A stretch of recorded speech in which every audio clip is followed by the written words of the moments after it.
परम पवित्र सतगुरां दी साजी नवाजी गुरु रूप साध संगत जीओ, आप सारे वड्डियां भागां वाले हो जिन्हां नूं धन धन साहिब श्री गुरु नानक देव जी महाराज, धन धन साहिब श्री गुरु गोबिंद सिंह साहिब जी महाराज, धन धन साहिब श्री गुरु ग्रंथ साहिब महाराज दे पावन चरनां विच, धन धन साहिब श्री गुरु नानक देव जी महाराज दे 552वें गुरपुरब नूं मुख जाणदियां होइआं सतगुरु जी दे पावन पवित्र तप स्थान गुरुद्वारा श्री बेर साहिब जी विखे गुरपुरब दे शुभ समय गुरु की संगत विच आउण दा ये पवित्र सुभाग प्राप्त होया है। गुरु महाराज की याद विच महाराज दे पावन स्थान ते पाठां दे प्रवाह चले और अमृत वेले तड़के पाठां दे भोग पाए हैं। कीर्तन आरती गुर शब्द की विचार आप सारिਆਂ ने संखेप रूप में श्रवण की सी। चल रही स्थान की मर्यादा के अनुसार गुरु महाराज के प्रकाश की दीवान हाल च सेवा, पंज बाणियां का नितनेम, श्री आसा जी की वार का कीर्तन, गुरु के कीर्तनिया पासों आप संगतां ने बड़े प्यार दे नाल श्रवण किया है। तो ज्ञानी जी ने आप जी नूं श्री मुखवाक पाठ रूप दे विच श्रवण करवाए हैं। कथा के बाद अरदास हुक्मनामा प्रसाद बरतना, फिर आप सारिਆਂ ਨੂੰ छुट्टी मिले जानी है। तो रौला पाउण की लोड़ नहीं। कई वारी हुंदा ना क्लास बच्चे रौला पाई जाते, छेती छुट्टी मिल जाए, ओवर टाइम जे टीचर ला देण बड़ी दवाई पाउणगे, सानूं प्यास लगी है, भुख लगी है। स्कूलों के बच्चों के कई बहाने होंदे आ, पर इत्थे ते गुरु महाराज की कृपा नाल तरह तरह के पदार्थ लंगरां विच, मेरा ख्याल है यह पदार्थ कोई जवाइयों नहीं खिलाउंदा, जिन्ना लंगरां वाले संगत की सेवा शरदा ना करते हैं। फिर निष्काम, कोई लालच नहीं, कोई स्वार्थ नहीं। तो फिर भुखा बंदा तो रौला पाए तो रजे वास्ते तो फिर ठीक भी नहीं लगता। तो जिन्हों ने जाना ही है रोक तो सकते नहीं, बेशक चले जाओ। जोड़े बाकी स्रोते है उन्हों रस खराब ना करो, चुपचाप जिमें तुहाडा चित करदा, क्योंकि जो दीवान सजिया होवे रहतनामे च लिखिया कि दीवान चल रहा होवे, उस वेले जे कोई कथा वार्ता दे विच गल्लां करदा उसनूं तनखाईया कहा जाता। और सत्संग चलते बात चलावे, यहाँ ठौर ना जमपुर जावे। संगत हो रही है, कथा वार्ता हो रही, कीर्तन हो रहा, उस वेले रौला पाए इस लोक च भी तो अगले च भी ढोई नहीं मिलती। तो जोड़े घर तो रौला गौला है ही है, इत्थे आपां आने कि मन को कोई शांति मिल जाए। जे इत्थे आके भी रौला पाया फिर गुरु घर चों तुहानूं रौले का ही प्रसाद मिलना। तो जे चुपचाप हो के सेवा करांगे, सिमरन करांगे, सत्संग करांगे तो महाराज सानूं शांति बख्शणगे। क्योंकि जिहड़ा बीज बीजिया जाए ਉਹੀ ਵੱਢਣਾ ਪੈਂਦਾ ਹੈ। ਸੰਗਤ ਵਿੱਚ ਆ ਕੇ ਸਤ ਸੰਗਤ ਕੈਸੀ ਜਾਣੀਆਂ, ਜਿੱਥੇ ਏਕੋ ਨਾਮ ਬਖਾਣੀਆਂ। ਏਕੋ ਨਾਮ ਹੁਕਮ ਹੈ ਸਤਿਗੁਰ ਦੀਆ ਬੁਝਾਏ ਜੀ। ਸੋ ਇਸ ਵਾਸਤੇ ਜੇ ਤਾਂ ਢਾਡੀ ਸਿੰਘ ਲੱਗੇ ਹੋਣ ਫਿਰ ਉਹ ਢੱਡਾਂ ਵਜਾਉਂਦੇ ਆ, ਢੱਡ ਸਾਰੰਗਾ ਹੁੰਦਾ। ਇਹ 3-4 ਜਣੇ 12 ਗਾਉਣ ਵਾਲੇ ਹੁੰਦੇ ਆ, ਥੋੜ੍ਹਾ ਬਹੁਤ ਰੌਲਾ ਹੋਵੇ ਦੱਬ ਜਾਂਦਾ। ਅਤੇ ਕਥਾ ਵਾਰਤਾ ਬੜਾ ਸੂਖਸ਼ਮ ਵਿਸ਼ਾ ਆ। ਇੱਥੇ ਕਰਨ ਵਾਲੇ ਨੂੰ ਆਪਣਾ ਦਿਮਾਗ ਲੜਾਉਣਾ ਪੈਂਦਾ ਅਤੇ ਸਮਝਣ ਵਾਲੇ ਨੂੰ ਵੀ ਦਿਮਾਗ ਦੀ ਇਕਾਗਰਤਾ ਹੋਵੇ, ਫਿਰ ਇਹ ਪੱਲੇ ਕੁਛ ਪੈਂਦਾ। ਇਹ ਹੁਣ ਗੁਰੂ ਮਹਾਰਾਜ ਦੀ ਇੱਕ ਕਲਾਸ ਲੱਗੀ ਹੋਈ ਹੈ ਔਰ ਇਹਦੇ ਵਿੱਚ ਸਾਨੂੰ ਮਹਾਰਾਜ ਉਪਦੇਸ਼ ਦਿੰਦੇ ਆ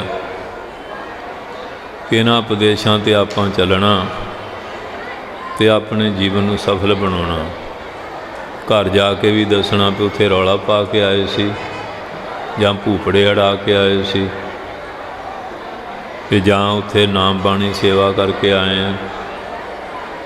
ਪੁੱਛਣਗੇ ਤੁਸੀਂ ਗਏ ਹੋ ਸੀ ਕੀ ਕਰਕੇ ਆਏ ਹਾਂ, ਅਤੇ ਜੇ ਰੌਲਾ ਪਾਉਣੇ ਆ ਫਿਰ ਦੱਸਾਂਗੇ ਵੀ ਅਸੀਂ ਤਾਂ ਜੀ ਉੱਥੇ ਪੂਰਾ ਧਮੱਚੜ ਪਾਇਆ, ਆਹ ਕਰਕੇ ਆਏ ਹਾਂ। ਉਹ ਕਹਿੰਦੇ ਫਿਰ ਤੁਸੀਂ ਤੇਲ ਵੀ ਫੂਕੇ, ਕਿਰਾਏ ਵੀ ਖਰਚੇ, ਅਤੇ ਕੀ ਲੈਣ ਗਏ ਸੀ, ਕਿਹੜਾ ਪ੍ਰਸੰਗ ਸੁਣਿਆ, ਕਥਾ ਵਾਰਤਾ ਕਿਹੜਾ ਦ੍ਰਿਸ਼ਟਾਂਤ ਸਾਖੀ ਸੁਣੀ, ਜਾ ਕੇ ਨਹੀਂ ਦੱਸੋਗੇ ਹੈਂ। ਫਿਰ ਜਿਹੋ ਜਿਹਾ ਗਏ ਉਹੋ ਜਿਹਾ ਨਾ ਗਏ। ਇਸ ਵਾਸਤੇ ਸਾਰੀ ਸੰਗਤ ਪਿਆਰ ਦੇ ਨਾਲ ਆ ਜਿਹੜੇ ਲੰਮੇ ਪਏ ਆ ਉੱਠ ਕੇ ਬੈਠੋ, ਚੌਂਕੜੇ ਲਾਓ। ਇਹਨੇ ਤਾਂ ਮੇਰਾ ਹਾਲੇ ਇਸ਼ਨਾਨ ਵੀ ਨਹੀਂ ਕੀਤਾ ਹੁਣ, ਕਿਉਂ ਇਸ਼ਨਾਨ ਦੀ ਲੋੜ ਹੀ ਨਹੀਂ।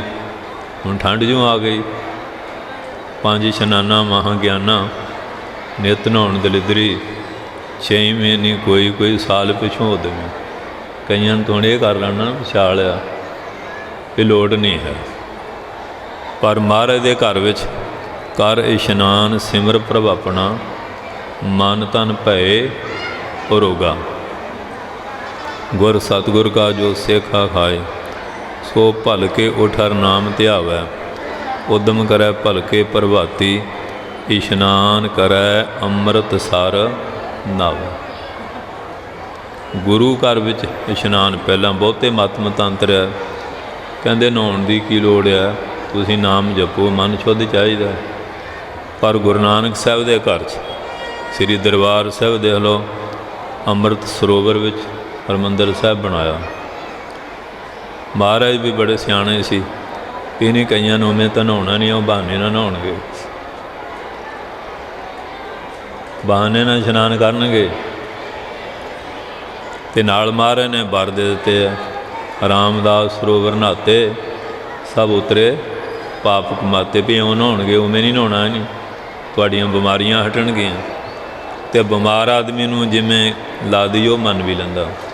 ਜਿਹੜਾ ਤੰਦਰੁਸਤ ਆ ਜਾਂ ਰੱਜਾ ਪੁੱਜਿਆ ਅਮੀਰ ਆਦਮੀ, ਉਹ ਖੇਖਣ ਜ਼ਿਆਦਾ ਕਰੇਗਾ। ਦੁਖੀ ਨੂੰ ਜਿੱਧਰ ਵੀ ਪ੍ਰੇਰੋ ਨਾ, ਉਹਨੂੰ ਹੁੰਦਾ ਮੇਰਾ ਦੁੱਖ ਹਟ ਜਾਏ। ਕਿਉਂਕਿ 4 ਤਰ੍ਹਾਂ ਦੇ ਮੰਨੇ ਨਾ, ਇੱਕ ਤਾਂ ਦੁੱਖ ਦੀ ਨਿਵਰਤੀ ਵਾਸਤੇ ਕਰਦੇ ਆ, ਇੱਕ ਆਰਤ ਉਹਨਾਂ ਨੂੰ ਕਹਿੰਦੇ ਅਰਥਾਰਥੀ, ਦੁੱਖ ਦੀ ਨਿਵਰਤੀ ਵਾਸਤੇ। ਅਰਥਾਰਥੀ ਅਰਥ ਨਾ ਮਾਇਆ ਦਾ, ਗਰੀਬੀ ਹੈ ਤੇਰੇ ਘਰ ਸੇਵਾ ਕਰਾਂਗੇ ਮਾਇਆ ਪਦਾਰਥ ਮਿਲ ਜਾਣ।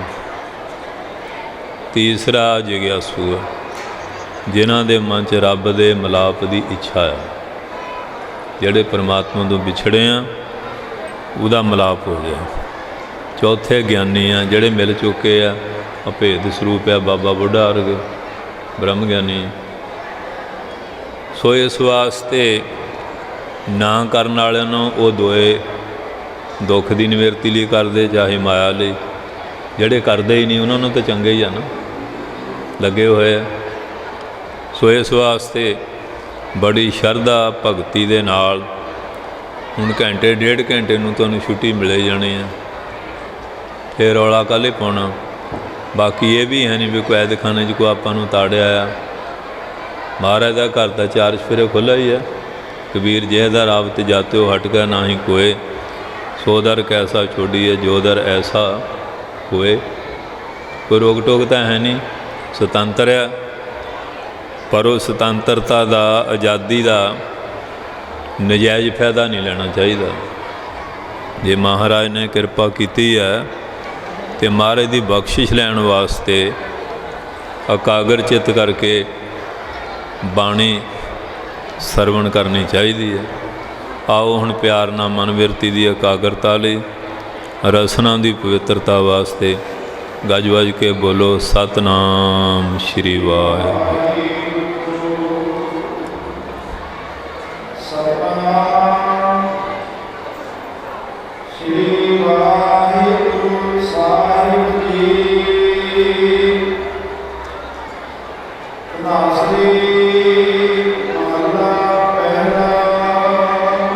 ਧਨਾਸਰੀ ਰਾਗ ਵਿੱਚ ਜਿਨ੍ਹਾਂ ਦਾ ਆਪਾਂ ਗੁਰਪੁਰਬ ਮਨਾ ਰਹੇ ਹਾਂ, ਉਹਨਾਂ ਦੀ ਪਾਵਨ ਰਸਨਾ ਤੋਂ ਉਪਦੇਸ਼ ਸਰਵਣ ਕਰਨ ਦਾ ਸੁਭਾਗ ਪ੍ਰਾਪਤ ਹੋ ਰਿਹਾ ਹੈ। ਦੂਸਰੇ ਤਾਲ ਦੂਜਰੇ ਘਰ ਦੇ ਵਿੱਚ ਕਿਰਪਾ ਕਰਦੇ ਹਨ। 8 ਪਦਾਂ ਦਾ ਸ਼ਬਦ ਹੋਏਗਾ। ਕਿਤੇ एक तुका, 2 तुके, इस तरह एक पदा, 2 पदे, 3 पदे आ जाते हैं। 5 पदा या 5 पद भी आता। अष्टपदी जिहदे 8 पद बनते आ। 8 पदां विच ये शब्द उचारिया ते महाराज किरपा करते हैं।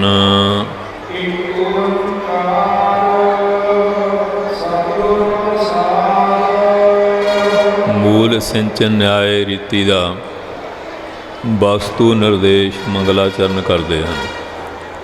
3 तरह के मंगल है। एक तो है वस्तु निर्देश, दूसरा है नमस्कारात्मक, तीसरा आशीर्वादात्मक है। ये वस्तु की है, आत्मा परमात्मा बारे सारा दस्या। ਵੱਡਿਆਂ ਤੋਂ ਜਦੋਂ ਆਸ਼ੀਰਵਾਦ ਲੈਣੀ ਹੋਵੇ ਉਹਨਾਂ ਨੂੰ ਨਮਸਕਾਰ ਕਰੀਦੀ ਹੈ। ਮਾਤਾ ਪਿਤਾ ਨੂੰ ਕਰਾਂਗੇ ਉਹ ਥਾਪੜਾ ਦੇਣਗੇ, ਬੱਚਾ ਤੇਰੀ ਉਮਰ ਲੰਮੀ ਹੋਵੇ। ਟੀਚਰ ਨੂੰ ਕਰਾਂਗੇ ਤੇਰੀ ਵਿੱਦਿਆ ਸਫਲ ਹੋਵੇ। ਗੁਰੂ ਮਹਾਰਾਜ ਨੂੰ ਕਰਾਂਗੇ ਉਹ ਕਹਿਣਗੇ ਤੇਰੀ 84 ਕੱਟੀ ਜਾਏ। ਇਸ ਤਰ੍ਹਾਂ ਵੱਡਿਆਂ ਅੱਗੇ ਝੁਕਣ ਤੋਂ ਕੁਝ ਨਾ ਕੁਝ ਪ੍ਰਾਪਤ ਹੁੰਦਾ ਹੈ। आशीर्वाद जदों सेवा सिमरन करके मन जित लईए वो आपे आशीर्वाद दे देंगे। तो मूल सिंचन का मतलब हुंदा जिमें दरख्त के मुंड नूं पानी पा दईए, टाहणियां शाखां नूं आपे ही पहुँच जाता। पुराने मत विच गणेश का मंगल करते ओम श्री गणेशाय नमः, ओम श्री जानकी बलवा स्वाहा, तो उन्होंने मंगल है। तो गुरु महाराज ने एको एक अकाल पुरख का मंगलाचरण पूजन किया है। और उसकी पूजा करना सारे देवी देवते जिन्ने हैं वो अंतर्गत आ जाते हैं। इस वास्ते जिहदे विच एक अकाल पुरख बारे निर्देश कथन किया जाए, उसका नाम वस्तु निर्देश मंगलाचरण है। तो इत्थे एक अकाल पुरख का ही चिंतन करते हैं। वाहिगुरू एक है। इत्थे ईड़ी नूं सिहारी पा के कक्का ते उत्ते अधक पा के एक नहीं लिखिया। गुरमुखी की गणत विद्या का एका पाया। तो जे ईड़ी नूं सिहारी कक्का ते अधक पाउंदे इहदे 4 हिस्से बन जाने सी। एक तो सिहारी हो गई, एक आदक हो गया, एक ईड़ी हो, एक कक्का हो गया, वंड हो गई ना। ये जड़ा गणत का एक पाया इहदी वंड नहीं हुंदी कि परमात्मा एको ही है, वो वंडिया नहीं जाता। वो अद्वैत स्वरूप है। ओंकार मंगल स्वरूप है, प्रकाश रूप है, लोक परलोक च रखा करने वाला है। और सतचित आनंद स्वरूप है। सत जी का तिना कालों नाश न हो। चित चेतन स्वरूप है, प्रसाद आनंद स्वरूप है। ਐਸੇ ਜੋ ਲੱਛਣਾਂ ਵਾਲਾ ਪਰਮੇਸ਼ਰ, ਉਹਦੀ ਪ੍ਰਾਪਤੀ ਕਿਵੇਂ ਹੁੰਦੀ ਹੈ? ਸਤਿਗੁਰ ਪ੍ਰਸਾਦ, ਸਤਿਗੁਰੂ ਦੀ ਪ੍ਰਸਾਦ ਕਿਰਪਾ ਦੇ ਨਾਲ। ਆਮ ਖਾਸ ਕਰਕੇ ਮਾਈਆਂ ਤਾਂ ਪ੍ਰਸ਼ਾਦ ਹੀ ਪੜ੍ਹਦੀਆਂ, ਪ੍ਰਸ਼ਾਦ ਫੁੱਲੀਆਂ ਮਖਾਣਿਆਂ ਪਤਾਸਿਆਂ ਦਾ ਕੜਾਹ ਪ੍ਰਸ਼ਾਦ ਹੋ ਜਾਏਗਾ। ਇੱਥੇ ਪ੍ਰਸਾਦ ਨਾਮ ਕਿਰਪਾ ਦਾ ਹੈ, ਪ੍ਰਸ਼ਾਦ ਨਹੀਂ ਪੜ੍ਹਨਾ, ਪ੍ਰਸਾਦ ਹੈ। ਇਸ ਕਰਕੇ ਉਹ ਸਤਿਗੁਰਾਂ ਦੀ ਪ੍ਰਸਾਦ ਕਿਰਪਾ ਦੁਆਰਾ ਉਸ ਪਰਮੇਸ਼ਰ ਦੀ ਪ੍ਰਾਪਤੀ ਹੁੰਦੀ ਹੈ।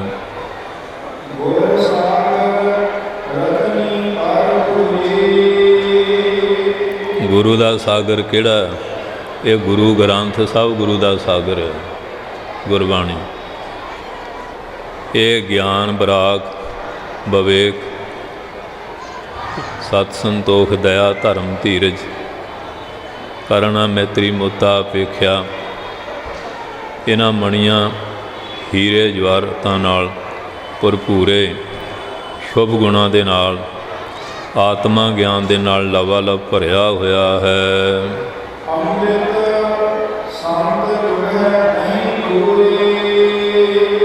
ਜਿਹੜੇ ਸੰਤ ਲੋਕ ਇਹ ਅੰਮ੍ਰਿਤ ਰੂਪੀ ਸ਼ੁਭ ਗੁਣਾਂ ਦੀ ਚੋਗ ਚੁਗਦੇ ਆ, ਉਹਨਾਂ ਤੋਂ ਪਰਮਾਤਮਾ ਦੂਰ ਨਹੀਂ, ਉਹਨੇ ਤਾਂ ਹਮੇਸ਼ਾ ਨੇੜੇ ਆ।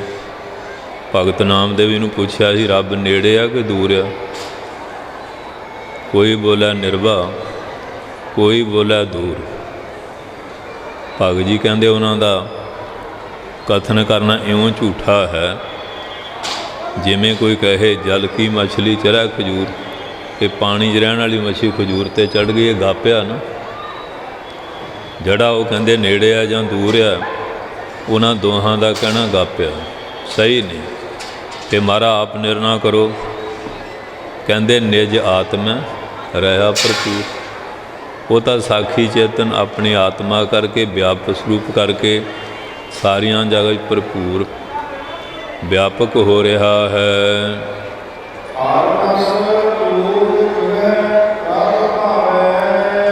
ਜਿਹੜੇ ਗੁਰਮੁਖ ਪਿਆਰੇ, ਇੱਕ ਤਾਂ ਬੇਸ਼ਿਆਂ ਦਾ ਰਸ ਆ, ਇੱਕ ਹਰੀ ਦੇ ਨਾਮ ਦਾ ਰਸ ਆ। ਜਿਹੜੇ ਵਿਕਾਰਾਂ ਦਾ ਰਸ ਭੋਗਦੇ ਆ, ਉਹਨਾਂ ਦਾ ਜੀਵਨ ਬਰਬਾਦ ਹੋ ਜਾਂਦਾ। ਅਤੇ ਜਿਹੜੇ ਨਾਮ ਰਸ ਦੀ ਚੋਗ ਚੁਗਦੇ ਹਨ, ਉਹਨਾਂ ਗੁਰਮੁਖ ਪਿਆਰਿਆਂ ਦੀ ਕੀਤੀ ਹੋਈ ਬੰਦਗੀ, ਸੇਵਾ, ਸਿਮਰਨ, ਸਤਸੰਗ ਜੋ ਵੀ ਕਰਦੇ ਆ, ਉਹ ਪ੍ਰਭੂ ਨੂੰ ਭਾ ਜਾਂਦਾ, ਮਨਜ਼ੂਰ ਹੋ ਜਾਂਦਾ ਹੈ।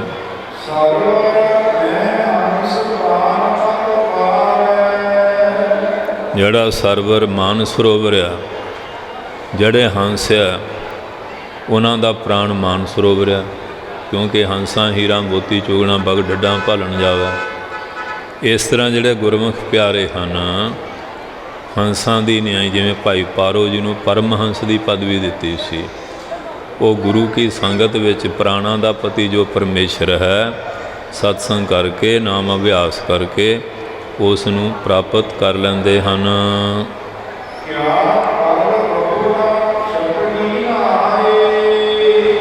ਉਹ ਤਾਂ ਗੁਰਮੁਖਾਂ ਦਾ ਜੀਵਨ ਸੀ ਨਾ, ਹੁਣ ਕੰਪੈਰੀਜ਼ਨ ਕਰਕੇ ਦੱਸਦੇ ਆ। ਅਤੇ ਜਿਹੜੇ ਮਨਮੁਖ ਉਹ ਬਗਲਿਆਂ ਦੀ ਨਿਆਈ ਹੈ। ਜਿਵੇਂ ਬਗਲਾ ਛੱਪੜ 'ਚ ਫਿਰਦਾ ਹੈਂ, ਮੱਛੀਆਂ ਖਾਂਦਾ, ਗੰਦ ਨਾਲ ਲਿਬੜਿਆ ਰਹਿੰਦਾ, ਇਸ ਤਰ੍ਹਾਂ ਜਿਹੜੇ ਮਨਮੁਖ ਆ ਉਹ ਨਿੰਦਿਆ ਕਰਦੇ ਆ, ਦੁਨੀਆਂ ਦੀਆਂ ਔਗਣਾਂ ਰੂਪੀ ਮੱਛੀਆਂ ਖਾ ਰਹੇ। ਉਹ ਜਿਹੜੇ ਕਹਿੰਦੇ ਬਗਲਿਆਂ ਦੀ ਨਿਆਏ ਵਿਚਾਰੇ ਆ, ਉਹ ਕੁਸੰਗਤ ਦੀ ਛੱਪੜੀ 'ਚ ਨਹਾ ਕੇ ਕੀ ਕਰਨਗੇ? ਉੱਥੋਂ ਕੀ ਪ੍ਰਾਪਤ ਹੋਣਾ? ਕੁਝ ਵੀ ਪ੍ਰਾਪਤ ਨਹੀਂ।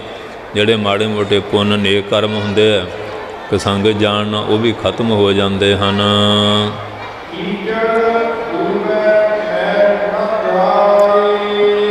ਜੇ ਤਾਂ ਨਿਰਮਲ ਪਾਣੀ ਨਾਲ ਕੋਈ ਨਹਾਏਗਾ ਸਾਫ਼ ਹੋ ਜਾਏਗਾ ਨਾ, ਜੇ ਚਿੱਕੜ 'ਚ ਜਾ ਕੇ ਡੁੱਬੇਗਾ ਉਹਦੀ ਮੈਲ ਨਹੀਂ ਸਗੋਂ ਹੋਰ ਮੈਲ ਲੱਗ ਜਾਏਗੀ। ਲਿਬੜੀ ਉਹ ਮੈਂ ਦੂਆਂ ਨੂੰ ਵੀ ਲਵੇੜ ਦਿੰਦੀ ਨਾ ਪੂਛ ਮਾਰ ਕੇ। ਇਸ ਤਰ੍ਹਾਂ ਜਿਹੜੀ ਕੁਸੰਗਤ ਰੂਪੀ ਛੱਪੜੀ ਹੈ, ਜੇ ਉੱਥੇ ਜਾ ਕੇ ਵੜੇਗਾ ਉਹਦੀ ਮੈਲ ਨਹੀਂ ਜਾਏਗੀ। ਜੇ ਅੰਮ੍ਰਿਤਸਰ ਦੇ ਸਰੋਵਰ ਵਿੱਚ ਨਹਾਏਗਾ ਅਤੇ ਰਜਨੀ ਦੇ ਪਤੀ ਨੇ ਨਹਾਤਾ ਅਤੇ ਉਹਦੀ ਪਾਪਾਂ ਰੂਪੀ ਕੋੜ ਦੀ ਮੈਲ ਦੂਰ ਹੋ ਗਈ ਕਿ ਨਹੀਂ ਹੋ ਗਈ? ਪਵਿੱਤਰ ਹੋ ਗਿਆ। ਇਹ ਅੰਮ੍ਰਿਤ ਦਾ ਪ੍ਰਤੱਖ ਪ੍ਰਮਾਣ। ਇਹ ਨਹੀਂ ਕਿ ਇੱਕ ਰਜਨੀ ਦਾ ਅੱਜ ਵੀ ਕੌਤਕ ਵਰਤ ਰਹੇ ਸਾਖਿਆਤ ਪਰਤਾਖਿਆ। ਉਹ ਦੱਸਦੇ ਆ ਕਿ ਮਹਾਰਾਜ ਅਸੀਂ ਡਾਕਟਰਾਂ ਘੁੰਮ ਕੇ ਥੱਕ ਗਏ ਸੀ, ਸਾਡੇ ਖਾਜ ਨਾ ਸੜਦੀ, ਫਲਵੈਰੀ ਨਾ ਸੜਦੀ, ਪਾਮ ਪਈ ਸੀ, ਫੋੜੇ ਨਾ ਸੜਦੇ ਹੁੰਦੇ, ਕੋੜ ਅਰ ਗਈਆਂ, ਛੂਤ ਦੀਆਂ ਬਿਮਾਰੀਆਂ ਸੀ ਦੂਰ ਹੋ ਗਈਆਂ। ਕਿਉਂਕਿ ਜਿਹੜਾ ਹਰ ਵੇਲੇ ਬਾਣੀ ਦਾ ਕੀਰਤਨ ਹੁੰਦਾ ਉਹ ਜਲ ਅਭਿਮੰਤਰਿਤ ਹੋ ਕੇ ਅੰਮ੍ਰਿਤ ਬਣ ਜਾਂਦਾ, ਮਹਾਨ ਸ਼ਕਤੀ ਵਾਲਾ ਬਣ ਜਾਂਦਾ। ਇਸ ਕਰਕੇ ਮਹਾਰਾਜ ਕਹਿੰਦੇ ਦੇਖੋ ਇੱਕ ਸੱਪ ਦਾ ਮੰਤਰ ਆ, ਉਹ ਪਾਣੀ 'ਤੇ ਪੜ੍ਹ ਕੇ ਪਿਲਾ ਦਿਓ, ਉਹਦੀ ਜ਼ਹਿਰ ਉਤਰ ਜਾਂਦੀ ਹੈ। ਉਹ ਰਿਸ਼ੀ ਅਸਤੀਕ ਕਦੋਂ ਦਾ ਹੋਇਆ, ਜਿਹਨੇ ਉਹ ਮੰਤਰ ਸਿੱਧ ਕੀਤਾ, ਪਾਣੀ 'ਤੇ ਮੰਤਰ ਪੜ੍ਹਿਆ, ਪਾਣੀ ਪਿਲਾ ਦਿੱਤਾ, ਉਹਦੀ ਜ਼ਹਿਰ ਉਤਰ ਗਈ। ਅਤੇ ਜਿਹੜੀ ਗੁਰੂ ਨਾਨਕ ਸਾਹਿਬ ਦੀ ਧੁਰ ਕੀ ਬਾਣੀ ਹੈ, ਇਹਦੇ 'ਚ ਕਿੰਨੀ ਸ਼ਕਤੀ ਹੋਏਗੀ। ਇਹ ਜਿਹੜੀ ਸਾਡੇ ਅੰਦਰ ਵਕਾਰਾਂ ਦੀ ਜ਼ਹਿਰ ਹੈ, ਅੰਦਰ ਵੀ ਕਾਮ ਕਰੂ ਲੋਭ ਮਕਾਰ ਖੜੱਪਿਆਂ ਸੱਪਾਂ ਵਾਂਗ ਬੈਠੇ ਹਨ, ਉਹ ਇਹਨਾਂ ਦੀ ਜ਼ਹਿਰ ਨੂੰ ਵੀ ਦੂਰ ਕਰ ਦਿੰਦੀ ਹੈ। ਐਸੀ ਬਾਣੀ ਹੈ। ਵਿਸਰਾਮ ਦੇ ਕੇ ਸਤਿਗੁਰ ਸੱਚੇ ਪਾਤਸ਼ਾਹ ਜੀ ਕਿਰਪਾਲਤਾ ਕਰਦੇ ਹਨ।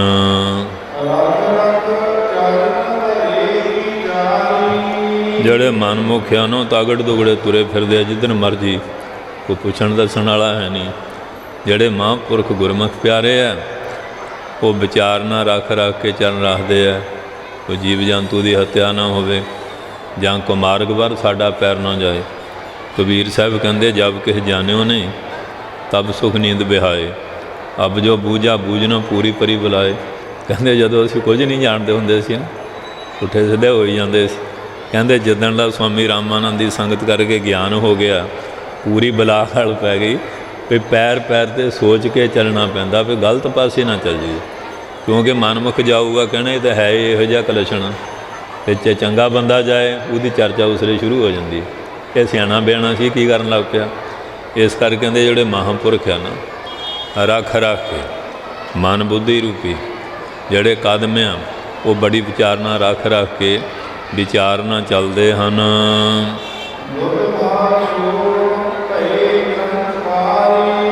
ਇੱਕ ਤਾਂ ਧਰਮ ਵੱਲ ਪੈਰ ਜਾਂਦਾ, ਇੱਕ ਧਰਮ ਵੱਲ ਜਾਂਦਾ। ਧਰਮ ਵੱਲ ਉਹਨਾਂ ਦੇ ਚਰਨ ਜਾਂਦੇ ਆ, ਸੰਗਤ ਵੱਲ ਚਰਨ ਜਾਂਦੇ ਆ, ਕੋਈ ਸੰਗਤ ਵੱਲ ਨਹੀਂ ਜਾਂਦੇ, ਬੜੀ ਵਿਚਾਰ ਵਿੱਚ ਚੱਲਦੇ। ਅਤੇ ਦੁਬਦਾ ਨੂੰ ਜਿਹੜਾ ਰਾਗ ਦਵੈਸ਼ ਬਿਰਤੀ ਨੂੰ ਛੱਡ ਜਾਂਦਾ, ਉਹ ਪੁਰਸ਼ ਨਿਰੰਕਾਰ ਦਾ ਸਰੂਪ ਹੋ ਜਾਂਦਾ। ਇੱਕ ਤਾਂ ਨਰਕ ਧਾਰੀ ਹੈ ਨਾ, ਵੀ ਗਾਂ ਦਾ ਅਤੇ ਸੂਰ ਦਾ ਮਾਸ ਰਲਾ ਕੇ ਖਾ ਲਓ। ਹਾਂਜੀ, ਇਹ ਸਭ ਕੋਈ ਬੰਦੇ ਵਾਸਤੇ ਬਣਿਆ, ਕੋਈ ਪਾਪ ਪੂਪ ਨਹੀਂ ਹੈ ਨਰਕ ਧਾਰੀਆਂ ਦਾ ਇਹੋ ਜਿਹਾ। ਪਰ ਅਸਲੀ ਨਿਰੰਕਾਰੀ ਕੌਣ ਆ? ਕਹਿੰਦੇ ਜਿਸ ਨੇ ਦੁਬਦਾ ਰਾਗ ਦਵੈਸ਼ ਵਾਲੀ ਬਿਰਤੀ ਛੱਡ ਦਿੱਤੀ, ਇੱਕ ਨਿਰੰਕਾਰ ਦੇ ਨਾਮ ਦਾ ਚਿੰਤਨ ਕੀਤਾ, ਉਹ ਪੁਰਸ਼ ਅਸਲੀ ਨਿਰੰਕਾਰੀਆ ਬਣ ਜਾਂਦਾ ਹੈ।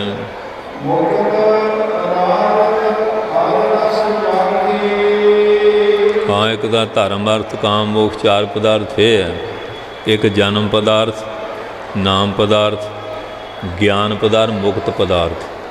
ਪਹਿਲਾਂ ਤਾਂ ਜਨਮ ਮਨੁੱਖ ਦਾ ਮਿਲਣਾ, ਇਹ ਵੀ ਗੁਰੂ ਦੀ ਕਿਰਪਾ ਨਾਲ ਸਤਸੰਗੀਆਂ ਦੇ ਘਰ ਹੋ ਜਾਏ, ਚੰਗੇ ਮਾਂ ਪਿਓ ਮਿਲ ਜਾਣ, ਚੰਗੇ ਮਹਾਂਪੁਰਖਾਂ ਦੀ ਸੰਗਤ ਹੋ ਜਾਏ, ਉਹ ਜਨਮ ਪਦਾਰਥ ਦੀ ਕਦਰ ਜਾਣਦੇ। ਫਿਰ ਉਹ ਪੰਜਾਂ ਪਿਰ ਅੰਮ੍ਰਿਤ ਛਕ ਲਿਆ, ਨਾਮ ਪਦਾਰਥ, ਨਾਮ ਦੀ ਕਮਾਈ ਕੀਤੀ। ਫਿਰ ਗਿਆਨ ਹੋ ਗਿਆ, ਜਦੋਂ ਗਿਆਨ ਹੋ ਗਿਆ ਫਿਰ ਇਹ ਮੁਕਤੀ ਮਿਲਦੀ ਹੈ। ਇਸ ਕਰਕੇ ਮਹਾਰਾਜ ਸੱਚੇ ਪਾਤਸ਼ਾਹ ਕਹਿੰਦੇ ਆ, ਉਹ ਗੁਰੂ ਪਿਆਰੇ ਮੁਕਤੀ ਰੂਪੀ ਪਦਾਰਥ ਨਾਮ ਰਸ ਪ੍ਰਾਪਤ ਕਰਕੇ ਇਹਦੇ ਸਵਾਦ ਨੂੰ ਚਖਣਾ ਕਰਦੇ ਹਨ।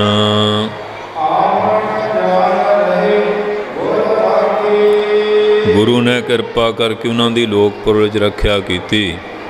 ਉਹਨਾਂ ਦਾ ਆਉਣਾ ਜਾਣਾ, ਜੰਮਣ ਮਰਨਾ ਖਤਮ ਹੋ ਜਾਂਦਾ ਹੈ।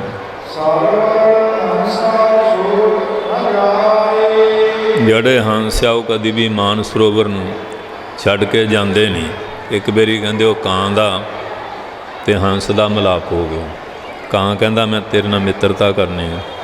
ਉਹ ਕਹਿੰਦੇ ਵੇਖ ਲੈ, ਸਾਡੀ ਤਾਂ ਉਡਾਨ ਬਹੁਤ ਹੈ, 400 ਕੋਹ ਦੀ ਇੱਕੋ ਉਡਾਨ ਹੈ, ਸਾਹ ਨਹੀਂ ਲੈਂਦਾ।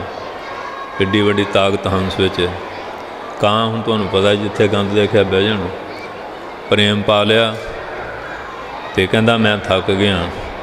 ਉੱਥੇ ਰਾਜਾ ਕਿਤੇ ਗਿਆ ਸੀ, ਉਹ ਬਾਹਰ ਡੇਰਾ ਲੱਗਾ ਸੀ, ਦਰਖਤਾਂ ਦੀ ਸੋਹਣੀ ਛਾਂ ਸੀ, ਉੱਥੇ ਲਿਟ ਗਿਆ। ਉਹ ਕੀ ਹੋਇਆ, ਉੱਥੇ ਰੂੜੀਆਂ ਸੀਆਂ ਪਰੇ, ਕਾਂ ਦਾ ਹੁੰਦਾ ਗੰਦ ਫਰੋਲਣਾ। ਉਹ ਸਾਧ ਸੰਗਤ ਜੀ ਆ ਕੇ ਉਸ ਨੇ ਦਰਖਤ 'ਤੇ ਬੈਠਾ ਅਤੇ ਰਾਜੇ ਦੇ ਉੱਤੇ ਬਿਠ ਕਰਤੀ। ਰਾਜੇ ਨੇ ਨੌਕਰਾਂ ਨੂੰ ਕਿਹਾ, ਤੁਸੀਂ ਦੇਖਿਆ ਨਹੀਂ ਬਿਠ ਕੀਤੀ ਹੈ। ਉਹ ਜਿਹੜੇ ਤੀਰ ਚਲਾਇਆ, ਉਹ ਕਾਂ ਸ਼ੈਤਾਨ ਬਹੁਤ ਆ, ਉਹ ਤਾਂ ਉੱਡ ਗਿਆ, ਕਿਉਂਕਿ ਜਿਹੜਾ ਬੁਰਾਈ ਕਰਦਾ ਉਹਦੇ ਕੋਲ ਸ਼ੈਤਾਨੀ ਤਾਂ ਹੁੰਦੀ ਹੈ, ਪਤਾ ਤਾਂ ਹੁੰਦਾ ਵੀ ਫੜਿਆ ਗਿਆ ਤਾਂ ਕੁੱਟ ਪੈਣੀ ਹੈ। ਉਹ ਉੱਡ ਗਿਆ, ਹੰਸ ਦੇ ਤੀਰ ਵੱਜ ਗਿਆ। ਉਹ ਹੰਸ ਕਹਿੰਦਾ, ਰਾਜਨ ਵੀ ਕਸੂਰਵਾਰ ਉਹ ਸੀ ਅਤੇ ਮੇਰੇ ਤੀਰ ਤੂੰ ਮੇਰੇ ਮਾਰਤਾ। ਹਾਂਜੀ, ਉੱਥੇ ਫਿਰ ਉਹ ਲਿਖਿਆ ਵਿਦਵਾਨ ਨੇ, ਰਾਜਨ ਤੁਮਰੀ ਨੀਂਦ ਮੈਂ ਪਾਇਆ ਹੈ ਜਿਸ ਭੰਗ, ਉਹ ਕਾਗ ਮੈਂ ਹੰਸ ਥਾ ਮਰਾ ਦੁਸ਼ਟ ਕੇ ਸੰਗ। ਕਹਿੰਦੇ ਹੈ ਰਾਜਨ, ਜਿਨ ਤੇਰੀ ਨੀਂਦ ਵਿੱਚ ਭੰਗ ਪਾਇਆ ਉਹ ਤਾਂ ਕਾਂ ਸੀ ਜਿਨ ਬੈਠ ਕੀਤੀ। ਕਹਿਣ ਲੱਗੇ, ਫਿਰ ਤੂੰ ਹੰਸ ਹੋ ਕੇ ਕਾਂ ਨਾਲ ਕਿਉਂ ਰਲਿਆ? ਕਾਂ ਦੀ ਕੁਸੰਗਤ ਕੀਤੀ ਤੇ ਤੇਰੇ ਵੱਜਾ ਨਾ। ਦੁਸ਼ਟਾਂ ਦੀ ਕੁਸੰਗਤ ਕਰੀਏ ਤੇ ਫਲ ਭੋਗਣਾ ਪੈਂਦਾ ਹੈ। ਇਸ ਕਰਕੇ ਸੰਗਤ ਕਰੀਏ ਸਾਧਕੀ ਬੰਦਿਓਂ ਕਰੇ ਖੁਦਾ, ਲੋਹਾ ਕੰਚਨ ਹੋਤਾ ਹੈ ਪਾਰਸ ਸੰਗ ਮਲਾਏ। ਐਸਾ ਸਤਿਗੁਰ ਉਪਦੇਸ਼ ਦਿੰਦੇ ਹਨ।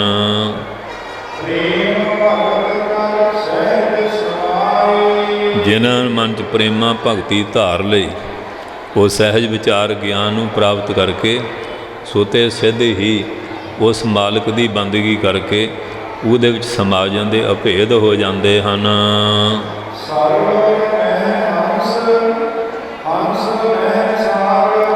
ਜਿਹੜਾ ਮਾਨ ਸਰੋਵਰ ਆ ਉਹ ਹੰਸਾਂ ਨਾਲ ਸੋਭਾ ਪਾਉਂਦਾ, ਅਤੇ ਹੰਸਾਂ ਦੀ ਸੋਭਾ ਮਾਨ ਸਰੋਵਰ ਨਾਲ। ਜਿਹੜੇ ਗੁਰਸਿੱਖ ਆ ਉਹ ਗੁਰਬਾਣੀ ਦੁਆਰਾ ਸੋਭਾ ਪਾਉਂਦੇ ਹੈ। ਗੁਰਬਾਣੀ ਦੀ ਬਰਕਤ ਨਾਲ ਗੁਰਸਿੱਖਾਂ ਨੂੰ ਸਾਰੀਆਂ ਬਖਸ਼ਿਸ਼ਾਂ ਪ੍ਰਾਪਤ ਹੁੰਦੀਆਂ, ਅਤੇ ਗੁਰੂ ਘਰ ਵੀ ਗੁਰਮੁਖਾਂ ਨਾਲ ਹੀ ਹੈ। ਕਈ ਵਾਰੀ ਦੁਸ਼ਟ ਚੌਂਕੜੀ ਗੁਰਦੁਆਰਿਆਂ 'ਚ ਆ ਕੇ ਬਹਿ ਗਈ।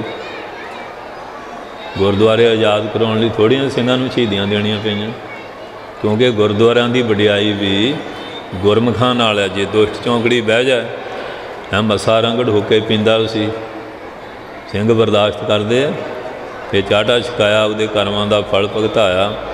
ਹੁਣ ਜਿਹੜੇ ਹੁੱਕਾ ਪੀਂਦਾ ਸੀ ਉਹ ਮਾਨ ਸਰੋਵਰ ਸ਼ੋਭਾ ਪਾਊਗਾ, ਕਿਉਂਕਿ ਜਿਹੜਾ ਮਾਨ ਸਰੋਵਰ ਆ ਉਹ ਗੁਰਸਿੱਖ ਰੂਪੀ ਹੰਸਾਂ ਨਾਲ ਸ਼ੋਭਾ ਪਾਉਂਦਾ। ਅਤੇ ਜਿਹੜੇ ਗੁਰਸਿੱਖ ਆ ਉਹ ਜਾ ਕੇ ਸਿਲਮੇ ਬੈਠਣ, ਕੰਜਰਖਾਨੇ ਬਹਿਣ, ਬੇਸਵਾ ਬਾੜੇ ਸ਼ੋਭਾ ਪਾਉਣਗੇ। ਉਹ ਗੁਰੂ ਘਰ 'ਚ ਸ਼ੋਭਾ ਪਾਉਂਦੇ ਹਨ।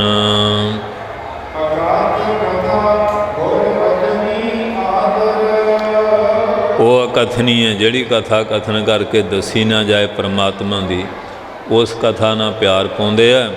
ਅਤੇ ਜਿਹਨੇ ਗੁਰੂ ਦੇ ਬਚਨ ਨੂੰ ਕਮਾ ਲਿਆ, ਉਹਨਾਂ ਗੁਰਸਿੱਖਾਂ ਨੂੰ ਗੁਰੂ ਘਰ 'ਚ ਬੜਾ ਆਦਰ ਸਤਿਕਾਰ ਪਿਆਰ ਮਿਲਦਾ ਹੈ।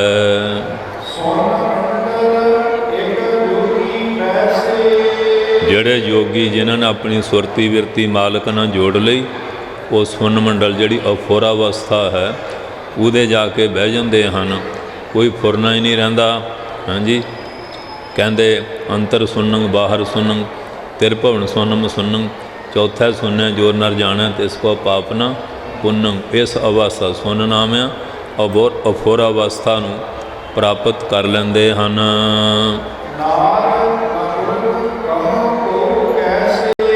ਜਦੋਂ ਕਹਿੰਦੇ ਆਤਮਾ ਮੰਡਲ ਵਿੱਚ ਚਲੇ ਗਏ, ਕਿਉਂਕਿ ਸਰੀਰ ਹੀ ਇਸਤਰੀ ਅਤੇ ਪੁਰਸ਼ ਆ ਨਾ। ਆਤਮਾ ਜਿਹੜੀ ਆ ਨਾ ਉਹ ਇਸਤਰੀ ਆ ਨਾ ਪੁਰਸ਼ ਆ, ਅਤੇ ਨਾ ਉਹ ਨਪੁੰਸਕ ਆ। ਉਹ ਤਾਂ ਚੇਤਨ ਦੀ ਸ਼ਕਤੀ, ਚੇਤਨ ਸਰੂਪ ਆ। ਉੱਥੇ ਨਾਰ ਪੁਰਖ ਦਾ ਜਿਹੜਾ ਜੈਂਡਰ ਹੈ, ਲਿੰਗ ਪਲਿੰਗ ਦਾ ਭੇਦ ਖਤਮ ਹੋ ਜਾਂਦਾ ਹੈ।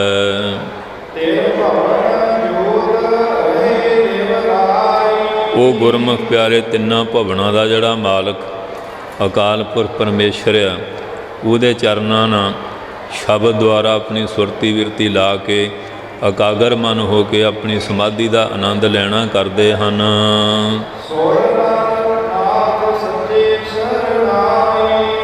ਆ ਸੋਰਿਆ ਅਤੇ ਨਰਾਂ ਦਾ ਨਾਥ ਰਾਜਾ ਚਾਹੇ ਕੋਈ ਵੀ ਹੈ, ਹਾਂਜੀ, ਜਿਹੜਾ ਸੱਚੇ ਦੀ ਸ਼ਰਨ ਵਿੱਚ ਆਉਂਦਾ ਹੈ ਉਸ ਨੂੰ ਕਲਿਆਣ ਦੀ ਪ੍ਰਾਪਤੀ ਹੁੰਦੀ ਹੈ। ਉਹ ਸਵਰ ਦੇਵਤਿਆਂ ਨਾਲੋਂ ਨਰਾਂ ਦੇ ਨਾਥ, ਰਾਜਿਆਂ ਦੇ ਰਾਜੇ, ਰਾਜਨ ਕੋ ਰਾਜ, ਮਹਾਰਾਜਨ ਕੋ ਮਹਾਰਾਜ। ਉਹਦੀ ਤਪੱਸਿਆ ਕਰਕੇ ਉਹਦਾ ਸਰੂਪ ਹੀ ਬਣ ਜਾਂਦੇ ਹਨ।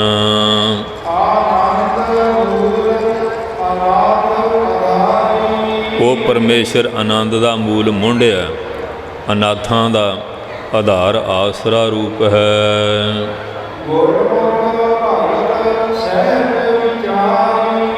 ਜਿਹੜੇ ਗੁਰਮੁਖ ਪਿਆਰੇ ਪ੍ਰੇਮਾ ਭਗਤੀ ਕਰਕੇ ਸਹਿਜ ਗਿਆਨ ਅਵਸਥਾ ਨੂੰ ਪ੍ਰਾਪਤ ਕਰਕੇ ਵਿਚਾਰ ਦੁਆਰਾ ਚੇਤਨ ਪਰਮਾਤਮਾ ਵਿੱਚ ਜਿਹੜੀ ਅਭੇਦ ਅਵਸਥਾ ਨੂੰ ਪ੍ਰਾਪਤ ਕਰ ਲੈਂਦੇ ਹਨ।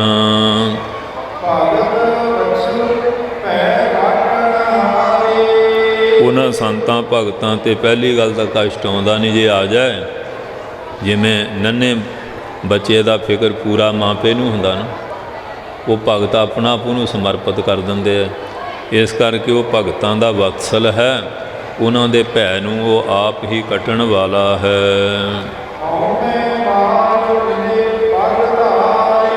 ਉਹਨਾਂ ਨੇ ਜਿਹੜੀ ਹਉਮੈ ਦੀ ਬਿਮਾਰੀ ਸੀ ਇਹਨੂੰ ਮਾਰ ਲਿਆ, ਔਰ ਸਾਧ ਸੰਗ ਜਦੋਂ ਭਲੇ ਪਾਸੇ ਚਰਨ ਰੱਖੇ ਆ ਤੇ ਉਹ ਪਰਮਾਤਮਾ ਪਿਆਰੇ ਨੂੰ ਮਿਲ ਜਾਂਦੇ ਹਨ।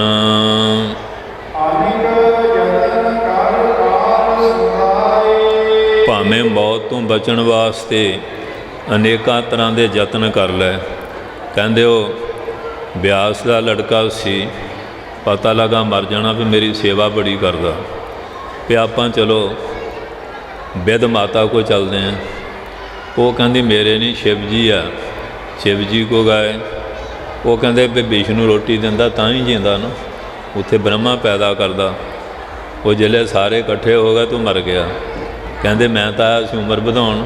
ਕਹਿੰਦੇ ਇਹਦਾ ਲਿਖਿਆ ਸੀ ਜਿਹੜੇ ਸਾਰੇ ਇਕੱਠੇ ਹੋਣੇ ਉਦੋਂ ਇਹਨੂੰ ਮਰਨਾ।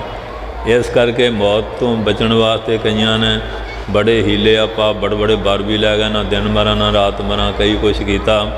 ਜਿੰਨੇ ਮਰਜ਼ੀ ਯਤਨ ਕਰ ਲੈ, ਇਹ ਜਿਹੜੇ ਮਨਮੁਖ ਉਹਨਾਂ ਨੂੰ ਕਾਲ ਸੰਤਾਉਂਦਾ ਰਹਿੰਦਾ। ਜਿਹੜੇ ਗੁਰਮੁਖ ਪਿਆਰੇ ਹੈ ਕਾਲ ਮੌਤ ਜਿਹੜੀ ਉਹਨਾਂ ਮਹਾਂਪੁਰਖਾਂ ਦੇ ਹੁਕਮ ਅਨੁਸਾਰ ਚੱਲਦੀ ਹੈ, ਕਿਉਂਕਿ ਉਹਨਾਂ ਦੀ ਆਪਣੀ ਇੱਛਾ ਨਾਲ ਸਰੀਰ ਤਿਆਗਦੇ ਹੈ। ਧੰਨ ਧੰਨ ਬਾਬਾ ਕਰਮ ਸਿੰਘ ਮਹਾਰਾਜ ਹੋਤੀ ਮਰਦਾਨ ਵਾਲੇ ਸੰਗਤ ਨੂੰ ਕਹਿੰਦੇ ਅਸੀਂ ਫਲਾਣੇ ਦਿਨ ਸਰੀਰ ਤਿਆਗ ਦੇਣਾ, 8 ਦਿਨ ਸਾਡੀ ਉਮਰ ਹੈ। ਕਹਿੰਦੇ ਮਹਾਰਾਜ ਹੋਰ ਦਰਸ਼ਨ, ਕਹਿੰਦੇ ਵੀ ਤਾਂ ਮਹਾਰਾਜ ਦਾ ਹੁਕਮ ਹੈ। ਕਹਿੰਦੇ ਮਹਾਰਾਜ ਤੁਹਾਡੇ ਅਧੀਨ ਹੀ ਆ। ਕਹਿੰਦੇ ਫਿਰ ਛੋਟੇ ਸੰਤ ਬਾਬਾ ਲਾਲ ਸਿੰਘ ਦੀ ਉਮਰ 2 ਸਾਲ ਹੈ, ਮੇਰੀ 8 ਦਿਨ ਹੈ, ਉਹਨਾਂ ਨੂੰ ਮਨਾ ਲਓ। ਉਹਨਾਂ ਨੂੰ ਬੇਨਤੀ ਕੀਤੀ, ਕਹਿੰਦੇ ਮਨਜ਼ੂਰ ਆ। ਪਾਠ ਹੋਏ, ਲੰਗਰ ਭੰਡਾਰਾ ਹੋਇਆ। ਸੰਤ ਲਾਲ ਸਿੰਘ ਆਪ ਲੰਗਰ ਵਰਤਾਉਂਦੇ ਰਹੇ। ਲੋਕ ਕਹਿੰਦੇ ਰਾਜੀ ਖੁਸ਼ੀ ਹੈ ਵੀ ਇਹ ਸਰੀਰ ਕਿਵੇਂ ਤਿਆਗਣਗੇ, ਜਿਹੜੇ ਸਾਰੀ ਸੰਪੂਰਨਤਾ ਹੋ ਗਈ ਦੀਵਾਨ ਦੀ ਜਿਵੇਂ ਅੱਜ ਹੋ ਰਹੀ ਹੈ। ਬਸ ਮਹਾਂਪੁਰਖਾਂ ਨੂੰ ਨਮਸਕਾਰ ਕੀਤੀ, ਸੰਗਤ ਨੂੰ ਫਤਿਹ ਬੁਲਾਈ, ਆ ਕੇ ਚਾਦਰਾ ਲੈ ਕੇ ਲਿਟ ਗਏ। ਜਿਵੇਂ ਹਾਥੀ ਸੁੰਡ ਤੋਂ ਮਾਲਾ ਤਿਆਗਦਾ, ਸੱਪ ਕੁੰਜ ਤਿਆਗਦਾ ਨਾ, ਇਉਂ ਸਰੀਰ ਛੱਡ ਗਿਆ। ਅਤੇ ਬਾਬਾ ਜੀ 2 ਸਾਲ ਕਹਿੰਦੇ ਲਓ ਵੀ ਬਚਨ ਪੂਰਾ ਹੋ ਗਿਆ। 35 ਜਥੇ ਕੀਰਤਨ ਕਰਦੇ ਰਹੇ, ਜਿੰਨਾ ਚੜਾਵਾ ਰਾਗੀਆਂ ਨੂੰ। ਕਹਿੰਦੇ ਵੀ ਕੱਲ੍ਹ ਨਾ ਕਿਉਂ ਖਾਲੀ ਰਹਿ ਗਏ। ਗੁਰੂ ਨਾਨਕ ਦੇ ਭੰਡਾਰੇ ਖੁੱਲ੍ਹੇ, ਜੋ ਜੋ ਮੰਗਿਆ ਸੰਗਤਾਂ ਨੂੰ ਮਿਲਿਆ। ਭਾਵ ਉਹ ਜਿਹੜੇ ਗੁਰਮੁਖ ਪਿਆਰੇ ਉਹਨਾਂ ਨੂੰ ਕਾਲ ਸੰਤਾਉਂਦਾ ਨਹੀਂ। ਜਿਹੜੇ ਆ ਕਈ ਤਾਂ ਹੱਡ ਰਗੜ ਕੇ ਮਰਦੇ ਨੇ, ਕਈ ਸਾਲ ਮੰਜਿਆਂ 'ਤੇ ਪਏ ਆ, ਉੱਤੇ ਹਾਜਤਾਂ ਕਿਰਿਆ ਹੋ ਜਾਂਦੀਆਂ, ਜੀਂਦੇ ਨਰਕ ਵਿੱਚ ਪੈ ਜਾਂਦੇ ਆ। ਪਰ ਜਿਹੜੇ ਗੁਰਮੁਖ ਆ ਉਹ ਸਾਧ ਸੰਗਤ ਜੀ ਆਪਣੀ ਮੌਜ ਦੇ ਨਾਲ ਹੀ ਦੱਸ ਕੇ ਚੱਲ ਜਾਂਦੇ, ਹੁਣ ਅਸੀਂ ਚੱਲੇ ਹਾਂ ਭਾਈ, ਹੁਣ ਸ਼ਹੀਦ ਸਾਨੂੰ ਲੈਣ ਆ ਗਏ। ਉਹਨਾਂ ਨੂੰ ਕਾਲ ਨਹੀਂ ਸਤਾਉਂਦਾ ਹੈ।